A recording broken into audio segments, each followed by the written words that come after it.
Friends, union budget में हम normally दो या तीन टर्म्स को बहुत बार बार हम सुनते हैं। ये टर्म्स हैं debt to GDP ratio, fiscal deficit, primary deficit and budgetary deficit. कभी कभी हम मॉनेटरी डेफिसिट के बारे में भी हम सुनते हैं। तो ये डेफिसिट्स और ये जीडीपी रेशियो हैं क्या? तो सबसे पहले मैं आपको शुरू करता हूँ यूनियन बजट 2026 के एक लक्ष्य से। वो लक्ष्य ये है कि पिछले फिनेंशियल ईयर में जो हमारा फिस्कल डेफिसिट 4.4% था, उसको टारगेट किया जा रहा है 4.3%। अब ये फिस्कल डेफिसिट होता क्या है? फिस्कल डेफिसिट बहुत आसानी से समझा जा सकता है। जैसे फॉर एग्जांपल, आप महीने में मान लीजिए 1 लाख रुपए कमाते हैं, लेकिन आपने 1 लाख रुपए कमाया तो सही, लेकिन खर्चा किया आपने 1.5 लाख रुपए। अब ये 50,000 रुपये का ये जो डेफिसिट है, ये आपका फिस्कल डेफिसिट हो गया। ठीक है। अब सरकार के पॉइंट ऑफ व्यू से, सरकार के पर्सपेक्टिव में, ये फिस्कल डेफिसिट का डेफिनेशन उसी प्रकार से है, बस उसमें थोड़ा सा एक चीज़ और जोड़ी जा सकती है। Fiscal deficit is equal to total expenditure minus revenues जो आते हैं आपके टैक्स से, प्लस जो आपके जो नॉन डेट जो इंस्ट्रूमेंट्स होते हैं। नॉन डेट इंस्ट्रूमेंट्स होते हैं, जैसे मान लीजिए किसी सरकार ने अपनी कोई फैक्ट्री बेच दी या किसी कंपनी में अपनी हिस्सेदारी बेच दी, तो ये नॉन डेट रिसीट्स हो गई। ओके। तो fiscal deficit is equal to expenditure minus आपकी जो टैक्स रेवेन्यूज़ हैं। टैक्स रेवेन्यूज़ मतलब आपका इनकम टैक्स और जीएसटी हो गया, प्लस नॉन डेट जो आपके इंस्ट्रूमेंट्स हो गए। जैसे आपने सरकार में, आपके मतलब सरकार ने अगर किसी कंपनी में अपनी भागीदारी है उसको बेच दिया या किसी कंपनी को बेच दिया, ये तो फिस्कल डेफिसिट जो होता है, ये रेशियो बहुत इंपॉर्टेंट होता है, क्योंकि इसके ज़रिए आपको अपनी सरकार, अपनी अर्थव्यवस्था की हेल्थ के बारे में पता रहता है। जितना ऊंचा होगा फिस्कल डेफिसिट, उतना ज़्यादा हमारी अर्थव्यवस्था खतरे में होती है। तो पिछले साल 4.4% थी, इस बार 4.3%। तो फिस्कल डेफिसिट जो होता है, ये एक साल का डेफिसिट होता है। जब ये कई साल का, जब आप इसमें जोड़ देते हैं, तो ये बन जाता है debt to GDP ratio. Debt मतलब कर्जा, जीडीपी मतलब एक देश जो है, एक अर्थव्यवस्था जो है, साल भर में कितना उत्पादन करती है। ठीक है। तो उसके ये जो रेशियो होता है, डेट टू जीडीपी रेशियो, ये होता है, ये काफ़ी इंपॉर्टेंट होता है। तो यूनियन बजट 2026 के हिसाब से पिछले साल हमारा डेट टू जीडीपी रेशियो था 56%। अब ये टारगेट कर रही हैं निर्मला सीतारामन जी, टारगेट कर रही हैं 55%। अब आप ये सोचेंगे कि एक अच्छा GDP ratio, debt to GDP ratio क्या हो सकता है? सवाल अच्छा है।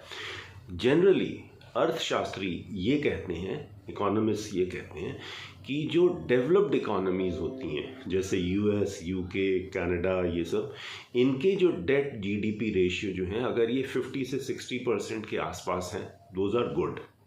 ठीक है। लेकिन जो डेवलपिंग इकोनॉमीज़ हैं, जैसे हम, उनके लिए जो debt to GDP ratio, it should be around 40%। Okay. लेकिन हमारा है 55%। तो अभी भी हम डेवलपिंग कंट्री हैं, ये हम ठीक है, हम 10% रिड्यूस करने की कोशिश कर रहे हैं 56% से 55%, लेकिन अभी भी हमको बहुत काम करना है ताकि हमारी अर्थव्यवस्था का जो डेट टू जीडीपी रेशियो है वो 40% के आसपास हो। ठीक है। तो इस दिशा में भारत सरकार ने यूनियन बजट में काफ़ी सारे स्ट्रक्चरल रिफॉर्म्स, टैक्स रिफॉर्म्स, कुछ इम्पॉर्टेंट जो किए हैं वो किए हैं। फॉर एग्ज़ाम्पल, एक जो टैक्स रिफॉर्म वो ये है कि, एक जो कस्टम रिफॉर्म ये है कि कुछ दवाइयों के ऊपर टैक्स ड्यूटीज़, कस्टम्स ड्यूटीज़ कम कर दी हैं। फॉरेन ऑपरेटेड, फॉरेन ओन्ड जो डेटा सेंटर्स हैं, उनके ऊपर टैक्स हॉलिडे कर दी है। तो ये जो चीज़ें हैं, इनसे थोड़ा आपका जो आमदनी होती है वो बढ़ती है। जब आमदनी बढ़ेगी तो आपका जो डेट टू जीडीपी रेशियो है वो थोड़ा कम होगा। तो ये हो गया difference between fiscal ratio, fiscal deficit and GDP, tax to GDP deficit. एक और डेफिसिट होता है जिसे बोलते हैं हम प्राइमरी डेफिसिट। प्राइमरी डेफिसिट जो होता है वो बहुत सिंपल है।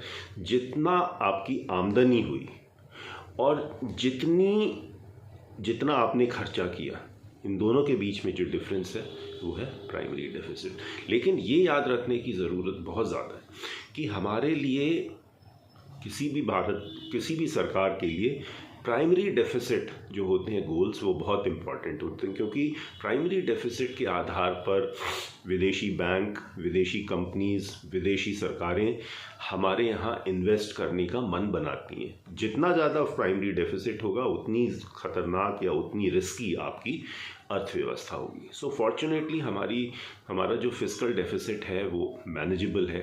We are aiming to bring it down from 4.4% to 4.3%। कई बार क्या होता है कि सरकारें फिस्कल डेफिसिट को बढ़ाती हैं, और वो इसलिए बढ़ाती हैं ताकि एक्सपेंडिचर, पर्टिकुलरली कैपिटल एक्सपेंडिचर बढ़े। कैपिटल एक्सपेंडिचर क्या होता है? कैपिटल एक्सपेंडिचर होता है जो बड़े बड़े इंफ्रास्ट्रक्चर प्रोजेक्ट्स होते हैं, जैसे फैक्ट्रीज हो गई, पोर्ट्स हो गई, रोड्स हो गई, नहरें हो गई, इनके ऊपर एक्सपेंडिचर करना। तो जब इनके ऊपर एक्सपेंडिचर होता है तो इससे लोगों को रोज़गार तो मिलता ही है और मनी फ्लो भी जाता है उसमें, इकोनॉमी में। तो सरकारें इस उम्मीद से करती हैं कि इससे थोड़ा ग्रोथ बढ़ेगी।